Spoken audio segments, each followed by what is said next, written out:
So we've seen Starmer's speech on the Southport tragedy. He clearly tried to wriggle out of his responsibility for not telling the truth and covering up the facts. So that's nothing new so far. Everyone knows this was a cover-up, plain and simple.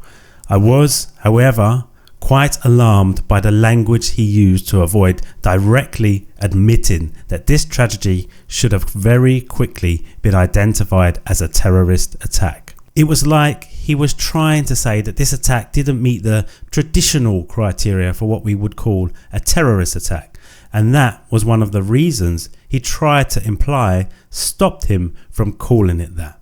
In fact, I don't think he even referred to it directly as a terrorist attack in his speech. He only compared it to a terrorist attack. He actually called it a new type of terrorism threat. Was his language deliberate? Well, I certainly think so.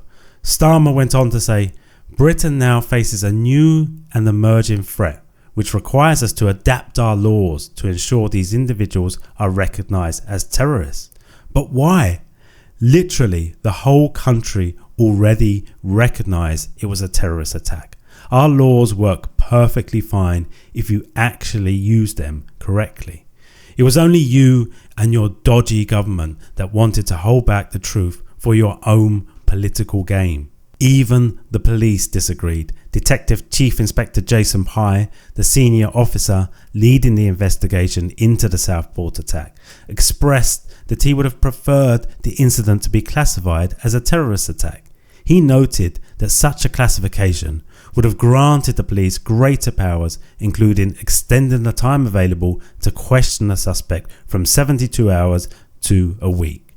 Starmer worryingly talked about cracking down on material available online, which I'm sure we all agree extreme terrorist material should not be available to everyone. But the problem is, who defines what is terrorist information or material? If you leave it up to Starmer and the vet Cooper, then you can be sure they will be more interested in cracking down on anything they perceive as right wing, instead of the real terrorist threats out there. This approach is designed to erode away what little is left of our free speech, and of course any speech against the government is likely to fall foul of being classified as far right, and thus could then be deemed as terrorist in nature. The police are not there to protect the government, they're there to protect the public, and by diverting the resources of much needed terror police to rein in the British public for calling out the government is a dangerous game. I've just been digging into a post on X by someone called Callum. He reports that he faced a 4-hour interrogation on his recent return to the UK by so-called anti-terrorism police. I don't know much about this person, but it seems they post a fair amount of anti-establishment material on their X account. There wasn't anything I could see though looking through his posts that gave me the impression that this person could be involved in terrorist activities. It seems to me Starmer is going ever deeper down the route of communism and dictatorship, and he's likely to use every possible means to silence his ever-growing base of critics. A recent leaked Home Office report has urged police to record more non-crime hate incidents. So Starmer, what is a non-hate crime? Is it a social media post that disagrees with the government narrative? Well, it certainly looks that way from where I am sitting. Starmer has run out of ideas and is a very desperate man. Just look at the recent polls. It seems Labour support is shrinking every day and Reform is gaining strength week on week. The pace of change is actually quite staggering.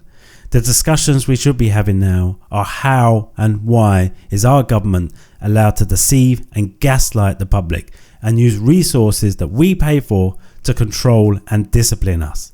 Starmer and the whole Labour Party need to face a vote of no confidence. Thanks for watching. Please like and subscribe and let me know what you think in the comments.